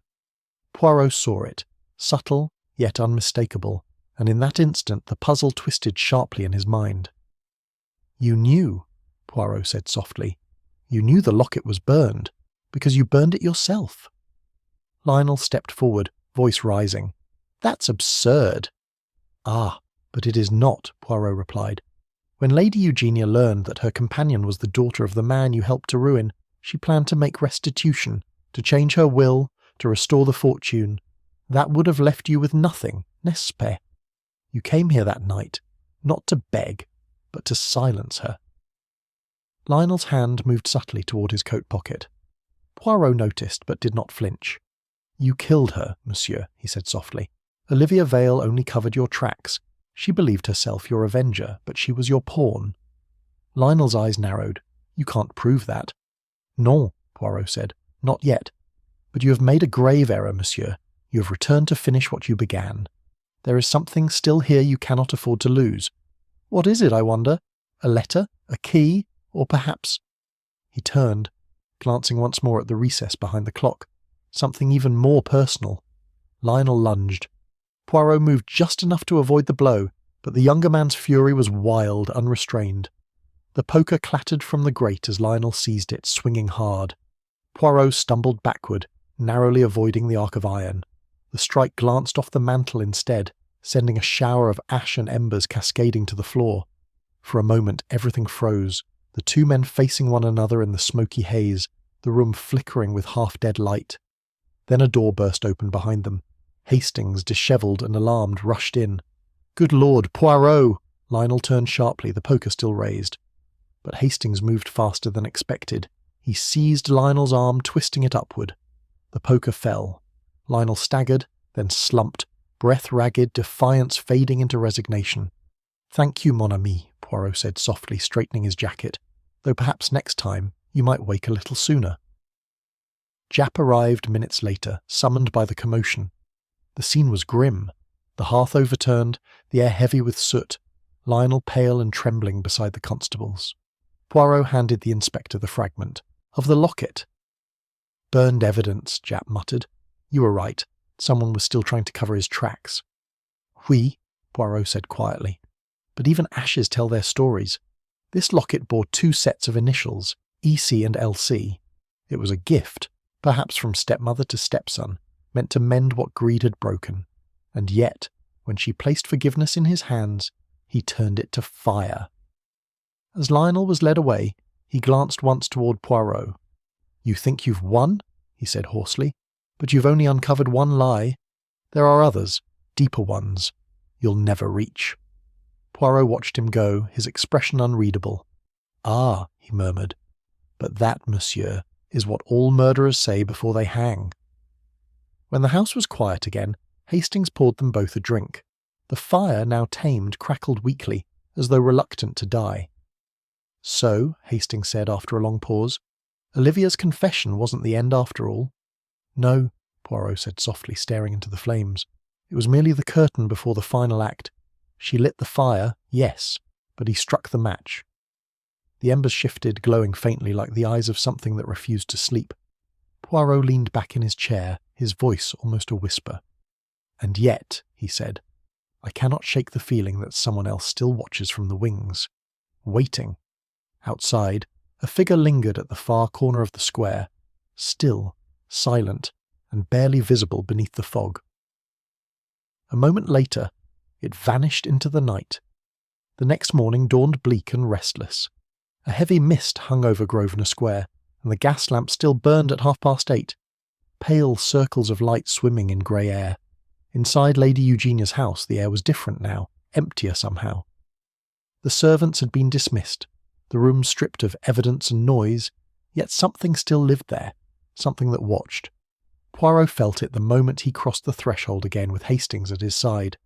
Japp was waiting in the drawing-room, already pouring himself coffee from a silver urn. His eyes were rimmed with fatigue. "We've sent Carroway to the yard," he said, his voice flat. "There's no doubt about it now. Motive, opportunity, and the locket. Enough to hang him twice over. But I'll tell you, Poirot, there's something about this whole business that feels unfinished." Poirot inclined his head slightly. "Unfinished. An excellent word, my friend. It is the one thing that has haunted me since last night." "Haunted you?" Japp raised an eyebrow. "You got your man. I'd have thought you'd be celebrating." Poirot smiled faintly. "Ah, but I celebrate only the truth, mon ami, not the appearance of it." He moved toward the window, staring through the dim veil of fog that clung to the glass. When Lionel Carroway said, "You've only uncovered one lie," I dismissed it as bitterness. But no, he meant something more precise. He was telling us there was another deception, one hidden behind the tapestry of all the others. Hastings frowned. You think someone else was involved? Poirot turned, his eyes bright now, alive. Not someone else, Hastings. Something else. A pattern, a thread that ties every act in this tragedy together. The box, the ring, the letters, the fire, all of them follow the same rhythm. Concealment and revelation. Every piece of evidence we find leads not to truth but to another disguise, Japp groaned. You're chasing ghosts. Perhaps, Poirot murmured. But ghosts, they leave footprints too if one knows where to look. He began pacing slowly around the room, eyes flicking from object to object. Let us list the facts again, yes? Lady Eugenia dies holding an empty jewel box. A confession burns in her hearth. A locket is destroyed. A false ring appears in place of the true one. Every truth in this house has been emptied out and replaced with its shadow. He stopped abruptly beside the writing desk. But why empty? Why always empty? He drew out a handkerchief, lifted the top drawer and examined it carefully. At the very back, faintly pressed into the velvet lining, was the outline of something square and slim, like the ghost of a book long removed. Poirot's expression sharpened. A missing item, Hastings. A very specific one. What sort of book? Poirot ran his fingers over the indentation. A ledger, perhaps. A diary. Something kept here regularly, then taken away. And if I am not mistaken, he turned to Japp, your men would have catalogued it among Lady Eugenia's effects had it been found. Japp flipped through his notes irritably. No mention of a diary. She had letters, invoices, her will, nothing else. Exactly, Poirot said softly, which means it was removed. Not by a thief seeking jewels, but by someone who knew where to look. He went still, head tilted. There is something I remember, an offhand remark Miss Vale made when I questioned her about Lady Eugenia's habits. She said, the lady always wrote before she slept and always locked the drawer after. That would be this drawer. Therefore someone had the key, but Lady Eugenia kept that key on her chatelaine, Hastings interrupted, which was found beside her body. Just so, Poirot said, nodding approvingly, and yet the drawer was empty. So, my dear Hastings, someone opened it after her death, but without the key. Japp leaned back in his chair, watching him warily. You're suggesting our murderer returned again? Poirot smiled faintly. Oh, he never truly left. He crossed to the mantel, his gaze falling once more on the clock, the object that had framed every moment of the case. He adjusted it again, ever so slightly, until it sat perfectly straight. Then he froze. His hand moved back, fingertips tracing the smooth brass edge of the clock's base. There, beneath the polished metal, was a small circular opening, barely noticeable, no larger than a coin. Poirot bent closer, his voice low. Hastings, bring me the poker. Within seconds he had pried open the base plate. A faint metallic click sounded, followed by a whisper of dust as the back panel slid free. Inside lay a single folded paper, yellowed and delicate. Poirot drew it out carefully and unfolded it. The ink was faded, but the signature at the bottom remained sharp. Thomas Vale. He read aloud, voice steady. I, Thomas Vale, do hereby acknowledge that the missing funds from the Carroway estate were removed under instruction of Lady Eugenia Carroway herself, who sought to secure private accounts beyond her husband's knowledge. The fault was not mine, but hers. I swear this upon my honour and before God. The room fell into silence. Japp swore softly. So she was the thief all along? Not so fast, Poirot said, eyes still scanning the page. This letter was written, yes, but never sent. See the ink blot here, the smudge on the final line. It was written in haste, but no signature witnessed, no date completed. The man meant to confront her, but something stopped him. She must have intercepted it, kept it hidden in the clock, perhaps out of guilt, perhaps to protect her reputation. Hastings looked stunned. Then that means Olivia Vale's father really was innocent. Poirot's eyes gleamed. Indeed, but it also means Lady Eugenia's entire fortune was built on theft, and that every person touched by it lived under a lie. He straightened slowly, holding the paper up to the firelight. This, Hastings, is the missing pattern, not a chain of crimes, but a cycle, each generation inheriting the sins of the last. Lady Eugenia stole from her husband, Prowse concealed it to protect her, Lionel killed to preserve it, and Miss Vale avenged it in turn. It is the same melody played again and again, only changing its instrument. Japp stared at the letter as though it might vanish. Then what was Lionel protecting? His inheritance? His pride? Poirot folded the paper carefully. Neither. He was protecting the illusion of innocence. You see, Japp, that is the true currency of this house. Not money, not jewels, but the appearance of purity. Every person who lived here traded in it until the value collapsed. He set the paper down beside the clock. This was here all along, in plain sight, waiting to reveal itself. Every clue pointed us to time, the clock, the hours of death, the timing of arrivals. But I looked outward when I should have looked inward. The key, quite literally, was inside the clock of Lady Eugenia's making. The wind rattled softly at the window panes. Hastings spoke after a long pause. So it's over then? Poirot gazed at the letter, thoughtful. Perhaps.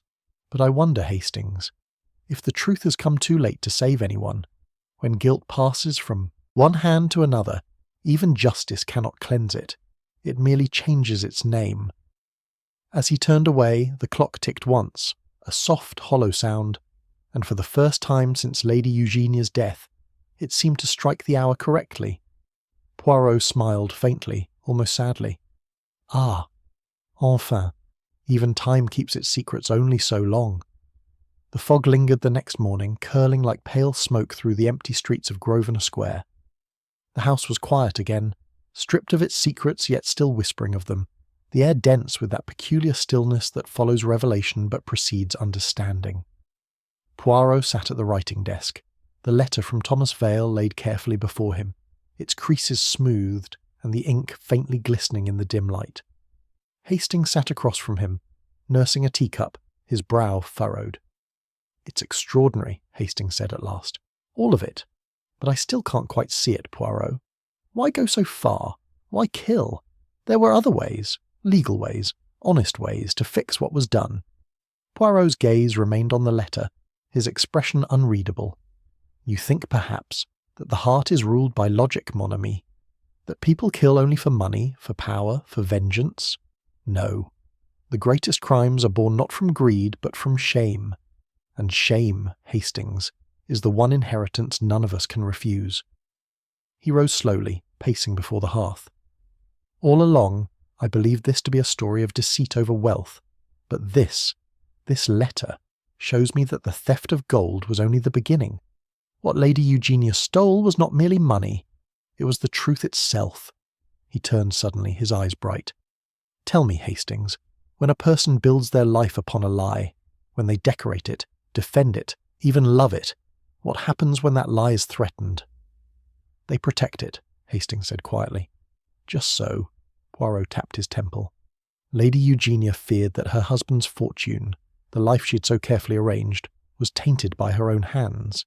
She lived every day knowing that discovery would not only destroy her reputation but expose her family as frauds. She told herself she had sinned for love, for survival, but in truth, it was pride. Always pride." He paused, studying the letter again. She kept this confession locked within the clock hidden in the very heart of her house. She could not destroy it, for that would be to admit her crime to herself. But she could not reveal it either. So she waited, balancing her soul on the edge of exposure. Japp entered then, his boots leaving damp prints on the parquet. "You're up early," he said, eyeing the letter. "Been staring at that scrap all night, haven't you?" Poirot smiled faintly. "Oui, and the longer I look, the more I see. Sit down, my friend. I will tell you something you will not like."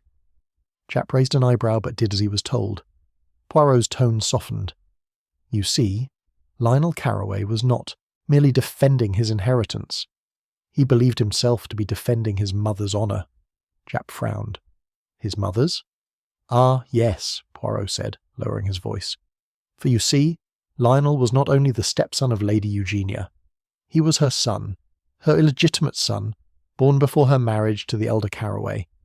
The child of a scandal she spent a lifetime concealing. It is all there, hidden in the solicitor's old records, under another name, Leonard Vale." Hastings looked up sharply. "Vale? You mean he was Thomas Vale's child?" "Non, non," Poirot said quickly, raising a finger. "That is the tragedy, Hastings.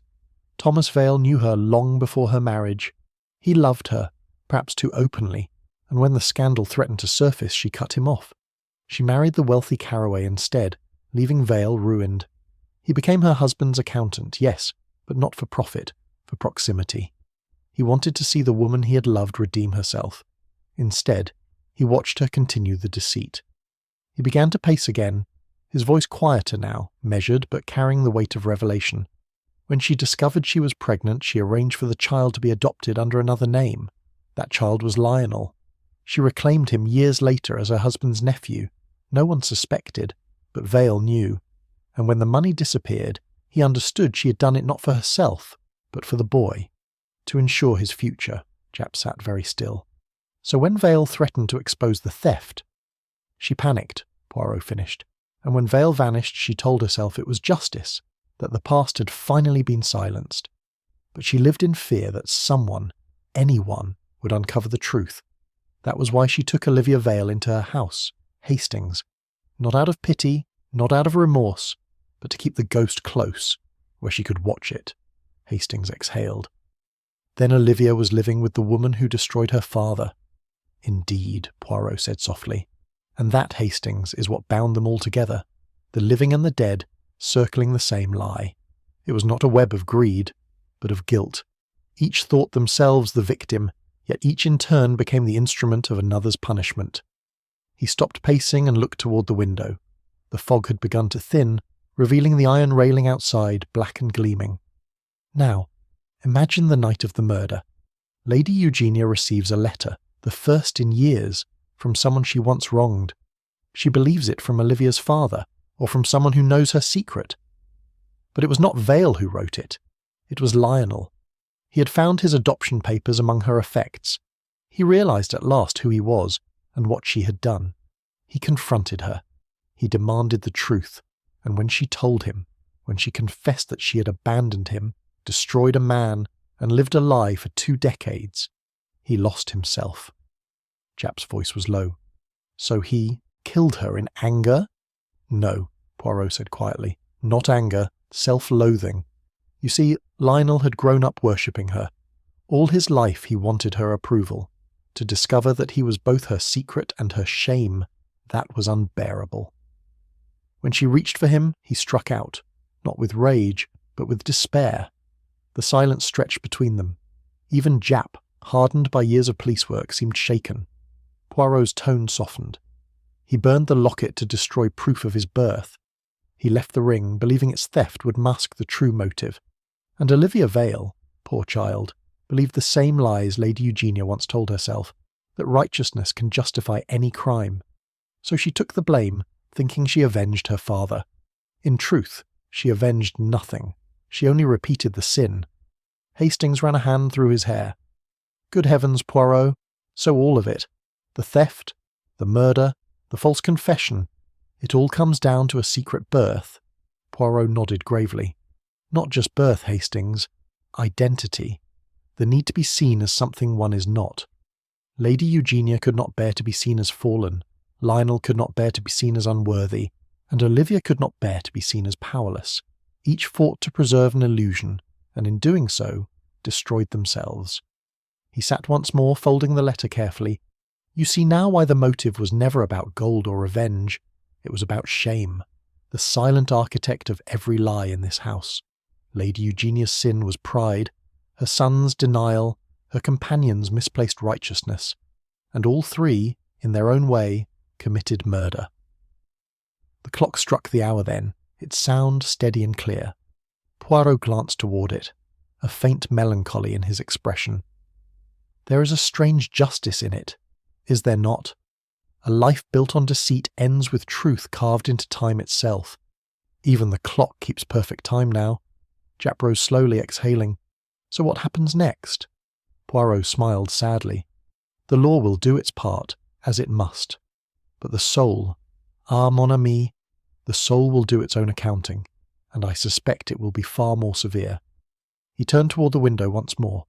Outside, the fog was breaking at last, and sunlight spilled across the railings in thin, trembling lines, like gold rediscovered after long burial. Poirot watched it for a moment, then whispered, The truth, Hastings. It always waits. Patient, silent, terrible. but when it comes, it asks for everything. Evening settled once more over Grosvenor Square, shrouding the Carroway townhouse in a haze of dim gold and shadow. The fire in the drawing-room burned low, casting long, restless shapes across the walls. Poirot stood before it, motionless, his reflection shimmering faintly in the mantel mirror. He had not spoken in several minutes, yet the stillness around him felt taut, as if the house itself was waiting for him to speak its final sentence. Japp sat nearby, restless and uneasy. "So this is it then," he said finally. "The boy's motive, the confession, the letter. It all fits. But I'll admit, Poirot, I still don't quite see why you've kept him here tonight. Why not let the Yard handle it in the morning?" Poirot turned his head slightly, his eyes narrowing with quiet precision. "Because, my friend, the Yard cannot do what I must. The truth, it is not yet spoken aloud. It exists only here." He tapped his temple. "And until it is heard, it will continue to poison the air in this house." He glanced toward the door. "He will come. He cannot help it. Pride, guilt, they are twin creatures, both restless in the dark. He knows I have found the letter. He knows that his silence cannot outlast the clock." Japp exhaled. "You're mad if you think he'll just walk in here."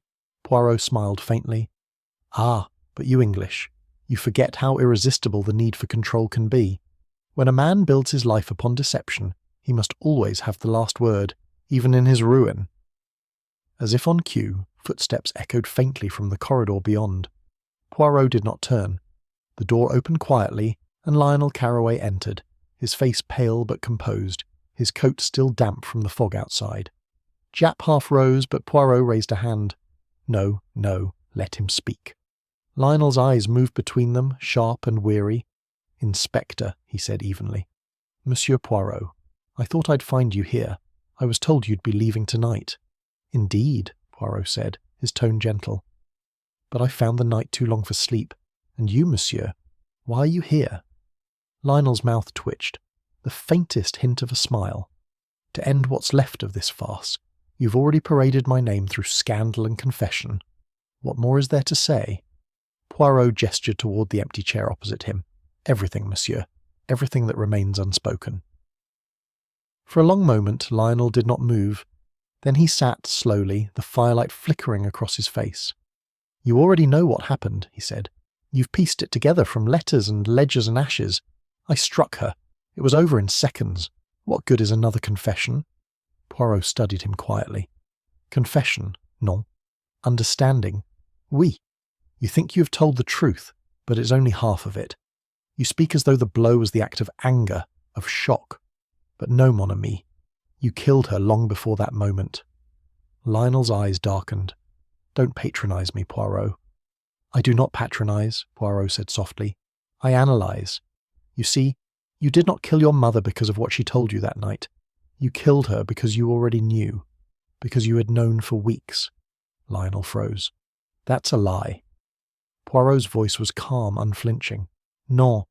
When you pawned the ring, you did so not for money, but to rid yourself of her symbol. You found your adoption records in her writing desk weeks before her death. You confronted her in silence by burning her letters, by erasing your father's name from her papers. That was when you decided she must never speak the truth, for you could not bear to be her sin." Lionel's breath came shallow now. The mask on his face trembled. "You think I planned it?" "I know you did," Poirot said, stepping closer. "But what you did not plan was Miss Vale.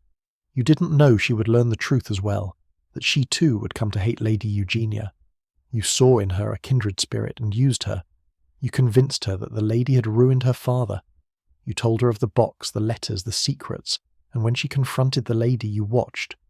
When she faltered, when she could not strike, you stepped forward and finished it. And then, ah, très habile, you let her believe she had done it. A noble lie, you said, to protect her from herself. That was your art, monsieur, the art of guilt shared." Japp's jaw tightened. "Good Lord, you're saying he manipulated her from the start?" Poirot nodded. "From the moment they met. He knew her father's name before she ever spoke it. He arranged their meeting at the solicitor's office, knowing she would come seeking employment. It was not fate, Japp. It was orchestration." Lionel's hand gripped the arm of his chair. His composure began to crack. the tension in his voice turning raw. "You don't know what it's like to live with her shadow, to see her worshipped by every soul in London knowing what she really was. She stole everything, my father's name, my birth, my life, and wrapped it in silk and respectability. You think I wanted this?" Poirot's voice dropped, steady and sorrowful. "No, monsieur.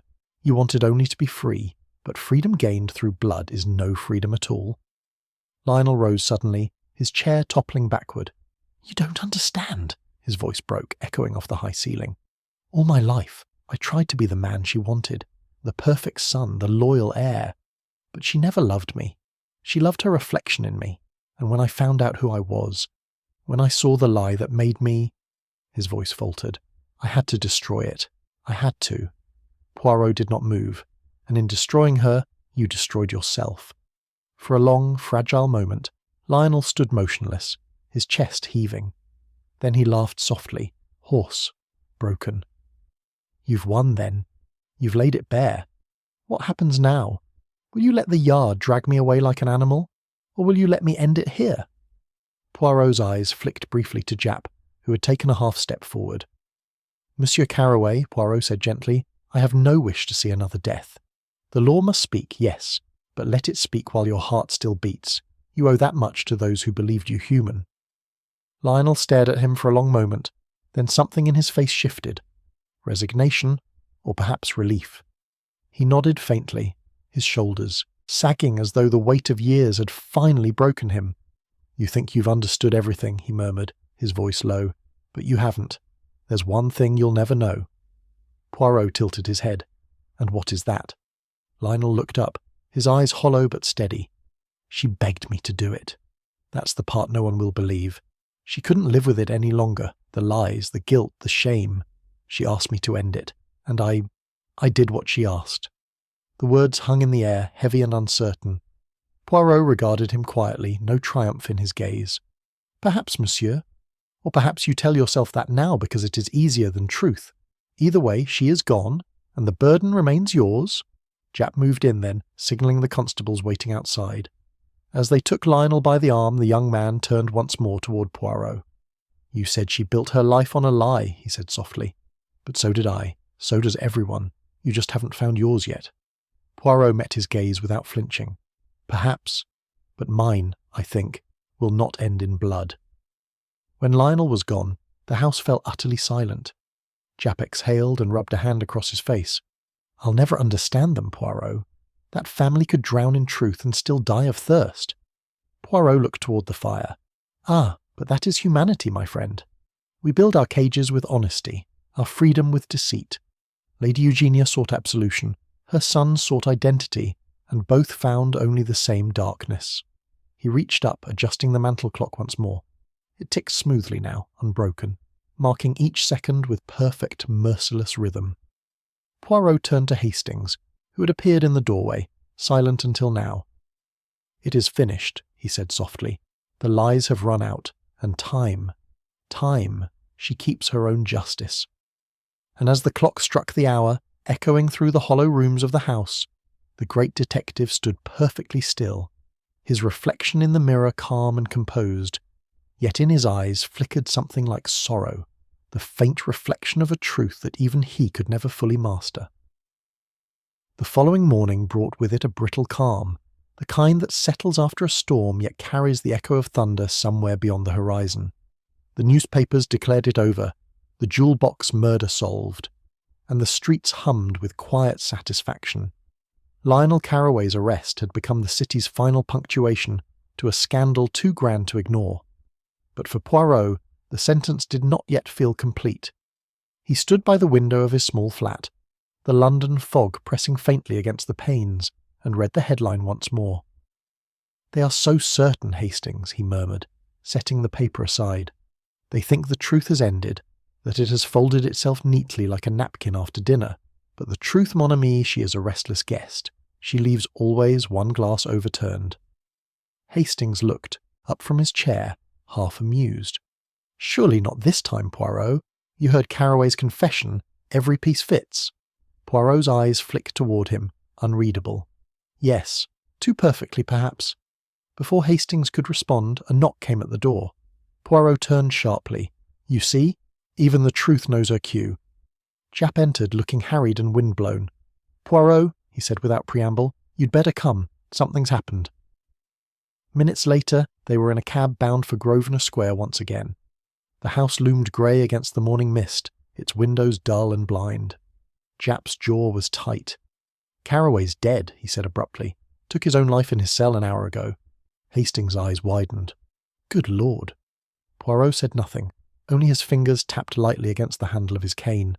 Once, twice, then ceased. At the house, the constable on duty saluted stiffly. "Inspector, there's someone waiting inside for you. Said she had information about the case." Japp frowned. "Who?" The constable hesitated. "Miss Olivia Vale, sir." Hastings stared. "But she's in prison." Poirot's voice was soft. "Then either the Yard has made a clerical miracle, or we are about to witness the return of the dead." They entered the drawing room. There she was, Olivia Vale, alive, pale, composed, a thin smile resting on her lips like frost. "You look surprised," she said quietly. "The prison doctor called it a breakdown. They released me under observation." Her eyes flicked to Poirot. "You see, Monsieur Poirot, not all prisoners wear chains." Japp cleared his throat. "What is it you wanted to tell us, Miss Vale?" She turned toward the fire, her profile sharp in the low light. "It's about Lionel. You think he killed her. You think he confessed, but he didn't write that statement." Japp blinked. "What are you talking about?" "The confession," she said. "It wasn't his handwriting." For a moment silence gripped the room. Poirot stepped forward. "Not his?" She shook her head. "He told me once. He never wrote anything without his fountain pen, the one with the gold nib and black lacquer body. But when I saw the evidence list in the papers, it said, blue ink, steel nib. That isn't his pen." Hastings frowned. "Perhaps the police supplied one." Poirot's eyes gleamed. "Non, Hastings. You forget. Prisoners are not allowed such tools in interrogation. Their statements are written for them, and then signed." He turned sharply to Japp. "You said his confession was taken at night, yes?" Japp nodded slowly. "By Inspector Hartley. I was called away on another case. Hartley handled the interview himself." Poirot's expression hardened. "Ah, then it begins to make sense." They returned to Scotland Yard within the hour. Inspector Hartley was summoned, a tall man, clean-shaven with a manner too smooth to be trusted. He entered Poirot's office with a polite nod. "I was told you wished to speak with me." "Oui, Inspector," Poirot said pleasantly. "It concerns the Carraway confession. You took it yourself, did you not?" "I did. He admitted everything." Poirot smiled thinly.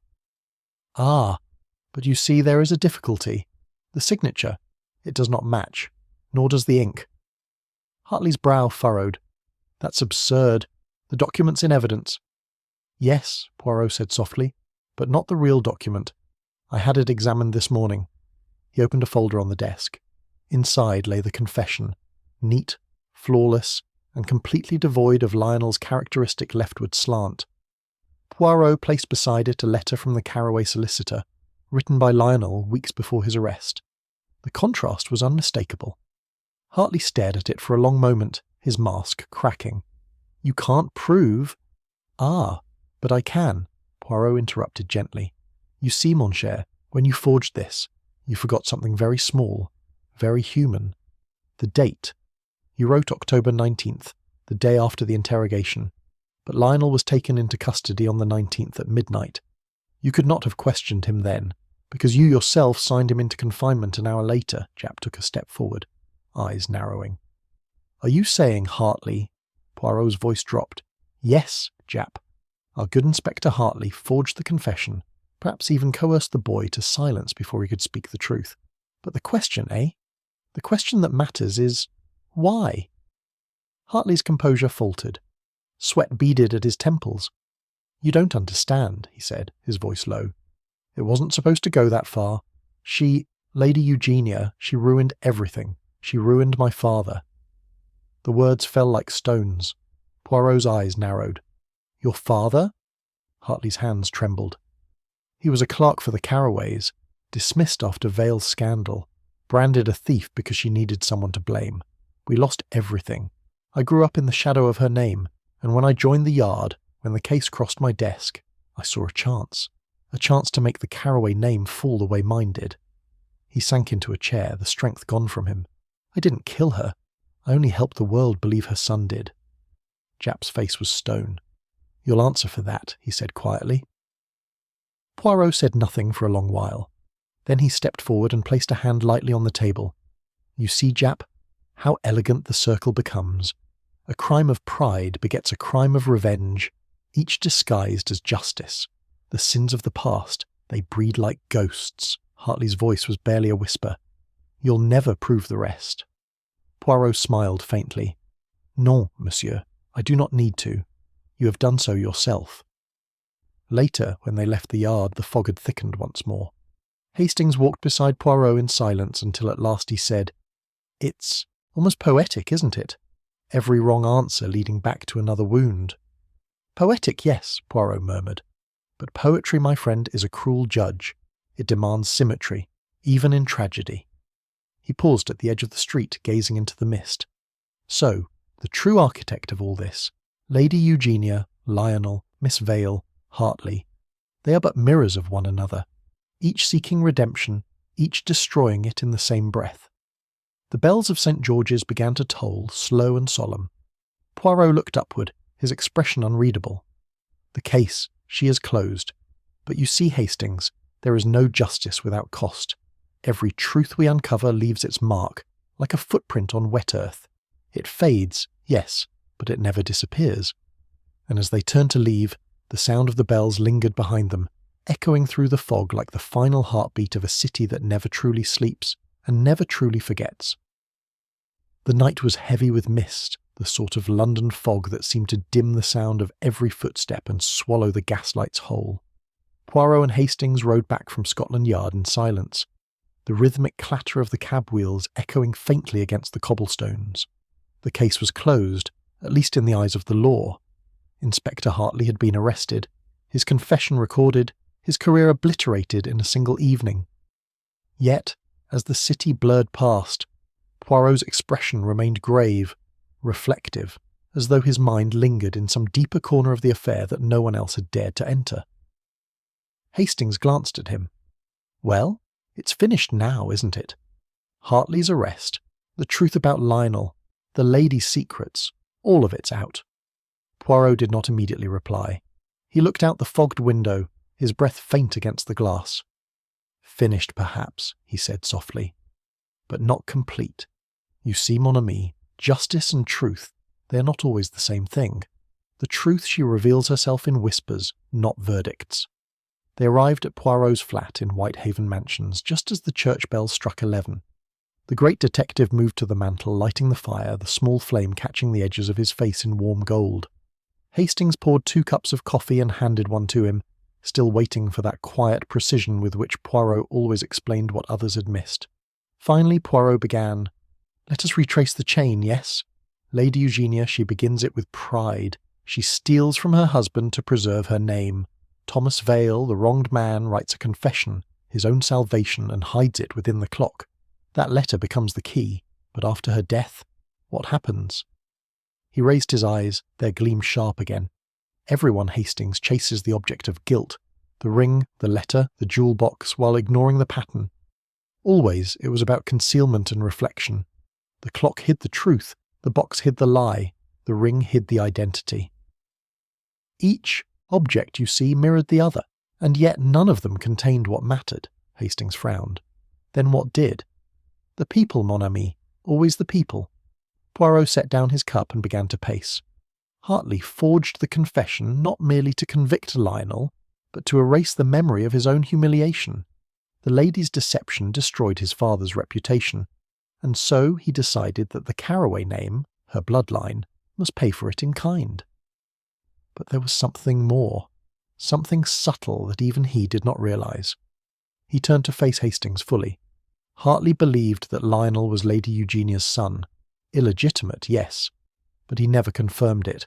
His hatred was built upon assumption. You recall how he said, She ruined my father? It was true, but the man she ruined was not the elder Hartley, it was Thomas Vale. Hastings stared. You mean, we? Poirot said quietly. Inspector Hartley was Thomas Vale's son. The words seemed to hang in the air, their weight almost physical. He never knew, Poirot continued softly. His mother remarried after Vale's ruin. The boy took his stepfather's name. By the time he entered the yard, he believed himself the son of another man. When the case came to him, when he saw the name Vale repeated in the records, it stirred something deep within. He thought it mere coincidence, but it was blood calling to blood. Unconsciously, he avenged his own father, not the man whose name he bore. Fate. Hastings. She's a playwright with a cruel sense of irony. Hastings let out a low whistle. Good heavens. So in the end, both sons avenged the same woman's crime without ever realizing they shared the same father. Precisely. Poirot smiled faintly, though there was no triumph in it. The two men, Lionel and Hartley, they were not enemies. They were brothers, each born of silence, each poisoned by the same secret. They believed themselves opposite ends of the story, when in truth they were its mirror halves. For a long time, neither spoke. The clock on the mantel ticked softly, steady and indifferent, marking each second that fell between tragedy and understanding. At last, Hastings asked quietly, "Do you think he knew? Before the end?" Poirot sighed. Perhaps, in those final moments, something stirred within him, a shadow of realization. His last words, you recall, were, "She destroyed my father." He said my, Hastings, not our. He thought himself the judge, when in truth he was the final heir to her deceit. The fire crackled, the sound sharp in the silence. Poirot moved closer to the warmth, his face thoughtful.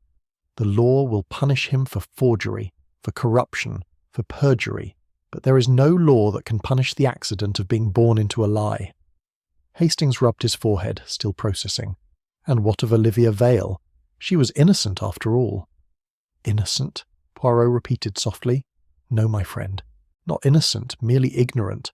Her hatred was pure, her vengeance misdirected. She will live, yes, but the knowledge will consume her. The Vale line and the Carraway line, two families bound by deceit, destroyed by truth. Such things, Hastings, they do not heal, they only fade. There was a long pause, and then Hastings said, almost reluctantly, "You knew all this before, didn't you? Even before Hartley confessed." Poirot smiled gently. "Mais oui. The moment I saw the handwriting on the false confession, I noticed the smallest thing, a flourish, a hesitation on the letter V. It was not a V at all, but an attempt to disguise it as an H. The subconscious, she betrays even the cleverest forger. That is when I knew our inspector's revenge was not professional. It was personal." Hastings stared at him. "And you let him come to you anyway. You set the trap." Poirot inclined his head. "I did. I knew he could not resist confronting the truth himself. You see, mon ami, the guilty always return to the scene, not of the crime, but of their pain." He turned toward the window, the faint hum of London in the distance. "Hartley's punishment will be severe. Yes, but I confess to you, Hastings, I feel no victory. There is no triumph in uncovering such ruin. Each one of them was both victim and culprit, each devoured by their own need to correct the past." Hastings nodded slowly. "Then this is what you meant, that truth and justice aren't the same." Poirot smiled faintly. "Exactly. Justice satisfies the mind, but truth, she torments the heart. And the heart, Hastings, it never forgives as easily as the law." The clock struck midnight. Poirot turned to it, his gaze softening. Ah, how symbolic. The hour completes itself as all hours must. Even time forgives what man cannot. They sat together for a while, neither speaking, as the city outside stirred faintly beneath the fog. Then Hastings rose, placing his cup aside. "You'll rest now, won't you?" Poirot smiled, his eyes reflecting the dying glow of the fire. "Rest, perhaps. But you see, Hastings, the mind, it does not sleep easily when the truth has been both found and lost. I have solved the case, yes, but I wonder if I have saved anyone at all." Hastings gave a quiet sigh. "You did what you always do, Poirot. You uncovered the truth." "Oui," Poirot said softly.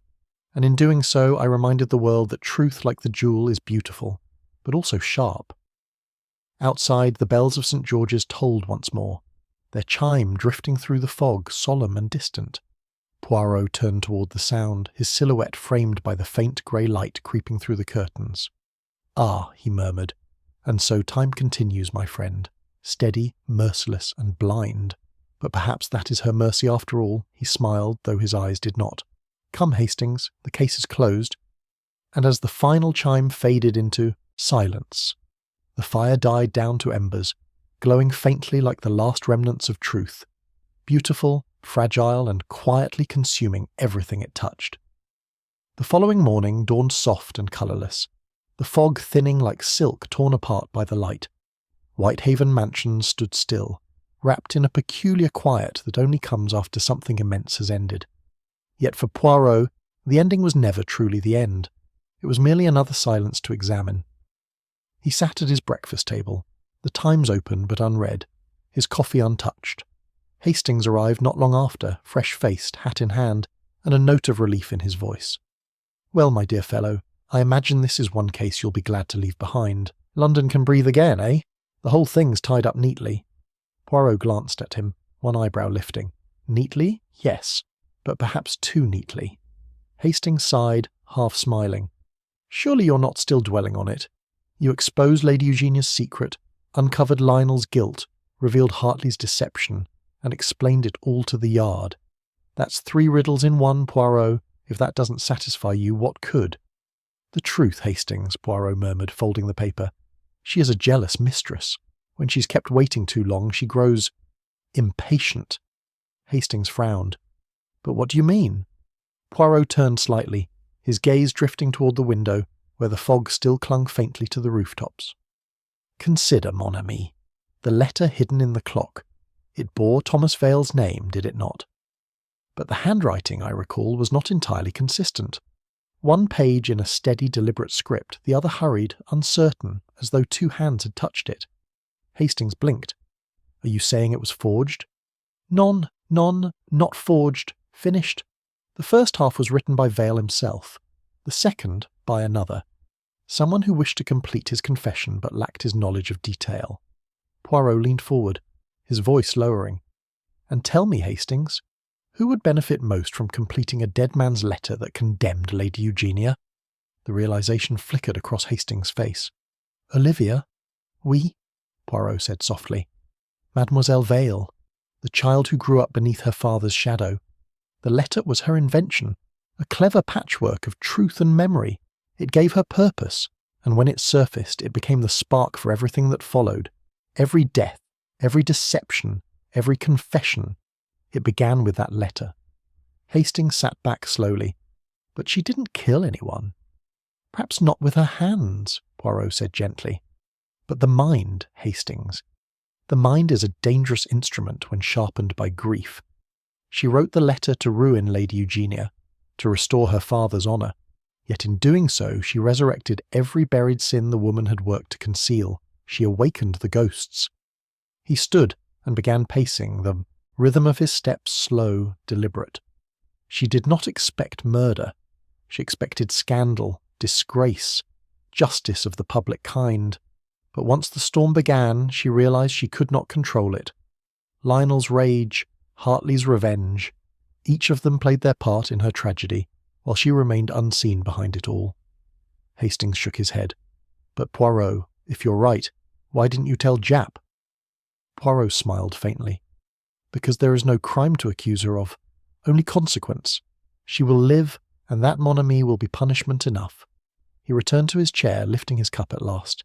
"You see, Hastings, the truth of this case was not about guilt or innocence. It was about inheritance, not of wealth, but of shame. The sins of the parents, they flow like blood. Lady Eugenia sought to bury hers, Vale sought to reclaim his, and their children, poor souls, became their instruments." Hastings stared into the fire. "And yet it's all over now." Poirot nodded slowly. "Oui, it is over for them. But for me—" He trailed off, his expression distant. At that moment, a soft knock came at the door. Poirot turned, slightly startled. A postman stood in the hall, hat in hand. "Telegram for Monsieur Poirot," he said. Poirot thanked him, closed the door, and unfolded the envelope. His brow furrowed as he read. "What is it?" Hastings asked. Poirot read aloud, his voice quiet but sharp. "To Monsieur Hercule Poirot, you solved the wrong crime. A friend." The silence that followed was heavy, unnerving.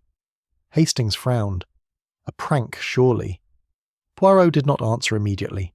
His eyes had gone distant again, unfocused but bright. "The postmark," he murmured. "Sent from Dover, 2 hours ago." Hastings blinked. "But no one from the case is there. Hartley's under guard. Lionel's gone. Olivia's still in London." "Exactly," Poirot said softly. "Then who sent it?" He turned the telegram over, and there, faint but visible, was a watermark along the edge of the paper. The crest of the Carroway estate, the same emblem embossed upon the stationery found in Lady Eugenia's writing desk. Poirot smiled, slowly, faintly, almost wistfully. "Ah, the dead. They do not write letters, Hastings. But the past. She has many hands." Hastings frowned. "You think it's a warning?" "Perhaps," Poirot said, folding the telegram carefully. "Or perhaps an invitation. There is a saying in your country, yes. One door closes, another opens." He tucked the telegram into his coat pocket. "I believe, mon ami, we have just heard the hinge turn." He walked to the window, looking out into the pale grey morning where the city stretched endlessly into the mist. "It is curious," he murmured. "Even when one mystery ends, another begins at the edge of its shadow. The truth, she is never content to rest." Hastings followed his gaze. "Do you think this will lead to another case?" Poirot smiled, faintly, his reflection glinting against the glass. "My dear Hastings, it already has." Outside, a carriage rattled past, its wheels slicing through the damp quiet. Somewhere beyond the rooftops, the faint bells of St. George's began to toll once more. Steady, rhythmic, and strangely unresolved, as though echoing a question the night had not yet answered. Poirot adjusted his cuffs, his eyes narrowing ever so slightly. "Come, Hastings, I believe the next chapter waits for us in Dover."